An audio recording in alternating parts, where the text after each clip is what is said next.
आत्ताच्या घडीला एक मोठी बातमी बारामतीमधून समोर आली आहे। राज्याचे उपमुख्यमंत्री अजित पवारांच्या विमानाचा आज सकाळी अपघात झाला असल्याची माहिती समोर आली आहे। विमानाचा बारामतीमध्ये लँडिंग दरम्यान अपघात झालाय। विमानात अजित पवार आणि त्यांचे सुरक्षा रक्षक होते असंही सांगितलं जातंय। अपघातानंतर तात्काळ विमानातून दाट धुराचे लोट उठताना दिसले आणि संपूर्ण परिसरात एकच गोंधळ उडाला।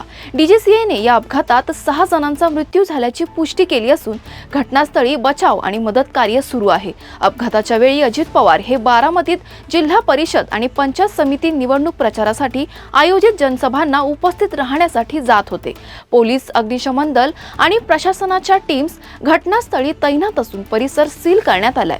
अजित पवार यांच्या प्रकृतीबाबत अद्याप कोणतेही अधिकृत वक्तव्य जारी करण्यात आले नाहीये।